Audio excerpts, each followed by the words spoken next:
This is Art Treasures of the Louvre, 100 reproductions in full color, the Library of Great Museums. Now, one could say we have the internet. Why would we want a book of these kinds of things? But there is definitely something to be said for the print quality of a high quality art book versus looking at something on your cell phone or a tablet. Sometimes it's really nice to have something solid that you can just stare and really appreciate, and especially if you're an artist, to prop up and to study. And if you're going to do some sort of a reproduction of something or to build your own skills, it's good to have it in paperback format. All right, so let's see what they've got in here.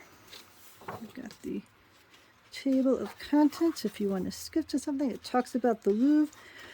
I have been to the Louvre. It is absolutely amazing. If you have never been and this is a once-in-a-lifetime kind of thing you want to do, then I highly recommend finding a way to get out there, because standing in front of some of these pieces and being able to really study them makes so much difference versus when you see things on the internet. You might say, oh, that's interesting. I don't really understand why it's that important. And then when you go stand in front of it in person, you can understand why people rave about these for the centuries. So there are a number of famous works. And what is interesting about art is that some people might look at something and say, oh, that's okay. Maybe they did a good job with the eyes or whatever. And then another person could look at that exact same painting and say, that is absolutely stunning.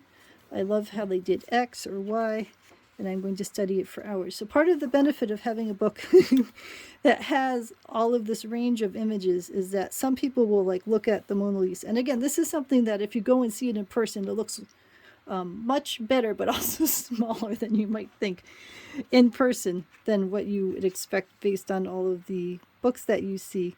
So it is really good to see something in print, much better than seeing it on a cell phone or something. But I still recommend, if you then get really inspired by a particular painting, find a way to go see it in person if you can. There are certainly people who just are not able to see it in person, and then a book is the second best thing because it lets you at least get a close, detailed version of it. I love the background in this particular one. And a lot of times when you see things on the internet, they might crop it strangely, and they might change the color theme, and you might not even realize. And sometimes, I'm sure you guys have seen, just the slightest difference in coloring can really make a big difference in how one perceives a picture, the way the light glows.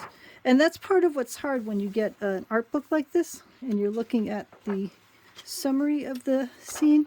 You often don't get a good sense, as best as they really tried to take a good picture of it, of how the image glows under natural light.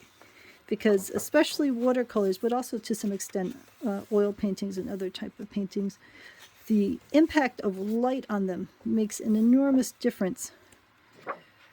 And being there in person to see the way the light glistens, and to be able to take a step to the left and step to the right and see how the light plays on it is so important. So I suppose that's something that VR goggles will give us at some point. But they do as best a job they can, and this is still far better than what you would get if you were looking at it on a tiny smartphone screen or a tablet or something that doesn't have as good a resolution. Something like this where the sky would really glow if you saw it in person and you see the reflection and all the subtle gradations.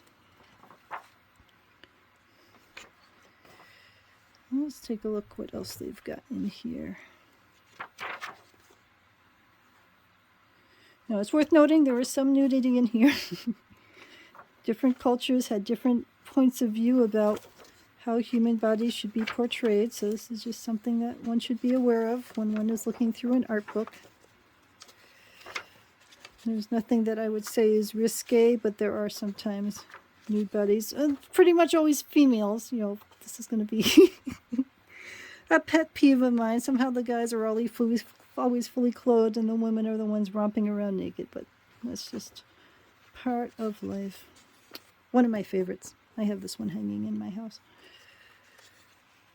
And again, even the full color print I have hanging on my wall, the colors are slightly different from this, which are slightly different from the actual ones. So you're always just seeing versions of what is going on.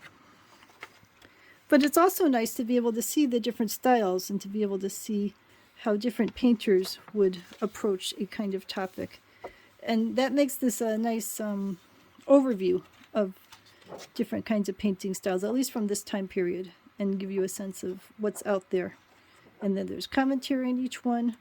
Again, you could say, well, yeah, I could go look these things up on the internet, but it's nice to have it all in one particular book and to be able to scan through and get an overview of what the different kinds of artists were like compared with each other and what some of their influences were and so on.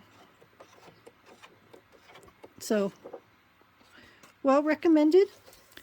I am always a fan of having art books because it's nice to be able to get them from a library, but you never know when you're going to be inspired, and when you're sitting down and just paging through and you say, oh, I happen to really like that person, I'm going to go learn some more about them, and it could get you started on a path that you never knew existed otherwise. So this is Art Treasures of the Louvre.